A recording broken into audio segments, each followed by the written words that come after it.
Hi, I'm Marjorie Tremblay, and I'm here with Slaughter, Mark, and Blas. Okay, we're gonna start with your album. Your album is 14 track. It's over 60 minutes. And how did it come about? You know, to have so many songs and whatever. 60 minutes of music. Well, we wanted to write a whole bunch of songs, and we couldn't leave any of them off that we wrote. So, there's a couple songs that were left off though. There was more that more songs we had to put on the record, and it wasn't a matter of trying to put more to make it longer. It was a matter of taking songs off to make it shorter, because at one point it was like way too long, But so we fixed that and just did 60 minutes. It's actually 63 minutes of music on the CD, and we had a good time recording. We couldn't stop. Okay, how do you feel about the new album? Do you like it better than Stick It To You?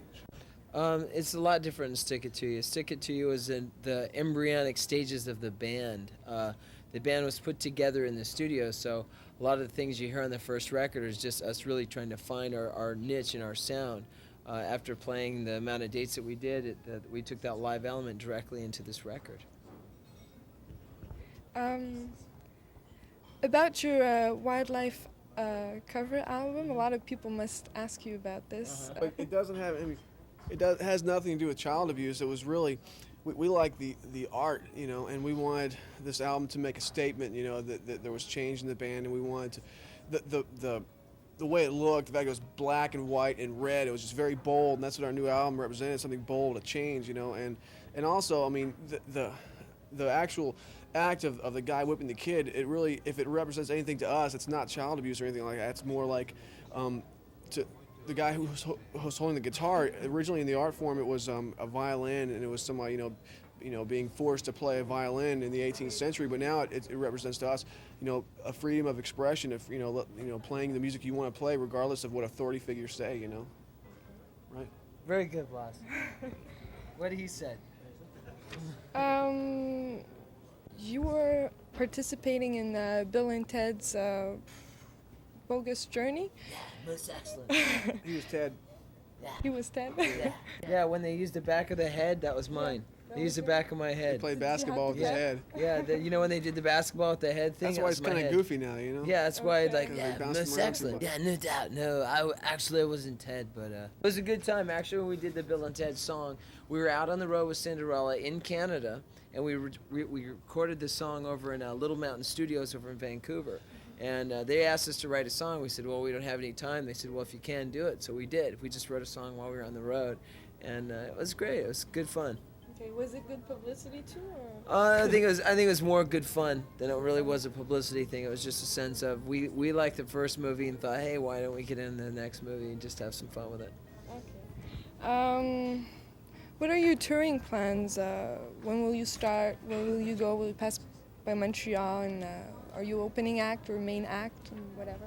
We start out as an opening act for Ozzy Osbourne on June 9th. And we start in the United States, but we are planning to come to Canada. And if we don't get to Montreal on that tour, which we never, dates change and things, we couldn't tell you an exact date now, but if we don't get around to Montreal with Ozzy, we will come back with someone else or by ourselves, because this year we're hopefully going to start headlining and bring another band out with us, and give another young band the chance that maybe Kiss gave us when we were starting, How did you get to the priority act for EMI Records? EMI Records? How did we become a priority, is that what you said? Yeah, how they get priority? Actually, Blas Elias paid them all off. He brought out all his money. I borrowed money from Dana. And he actually stole it. The Los Angeles riots that are going on, we went into Dana's house and stole all his money and gave it all to EMI. And actually, that's how we became... Tim's dad owns EMI, or that's how it came about. Yeah, EMI, what does EMI stand for? Environmental something. No, actually, I mean, it's just that we like the people there, everyone there is really cool and they like rock and roll, and it wasn't like, whenever they had to hang out with us and take us around and do interviews and stuff, it's not like they're like, oh no, it's a bunch of drug addicts come in, we have to deal with these guys. They realize it's a bunch of goofballs who just enjoy playing rock and roll, and that they can get goofy and that lots of girls yeah. follow us, and they can, like, you know, go off with the girls while we're doing the work. You know, that's basically it. That's what they like about it. I don't know. No, but really, I mean, we have a good time with them. Everyone with the record company. We just is have quite fun, and we're serious about what we do. We're serious about making music and playing several times in Canada, where a lot of bands would just say, yeah, we're really doing a promotional tour, and it's like, you know, pulling them by the ear across America and across Canada and around the world to do what they love to do. You know, doesn't make sense, but that's why we do what we do.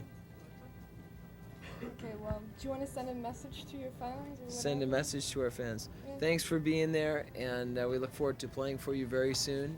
And if not in Blas enjoys burping for everybody very soon as well. The microphone didn't And We didn't hear it. all right, cool.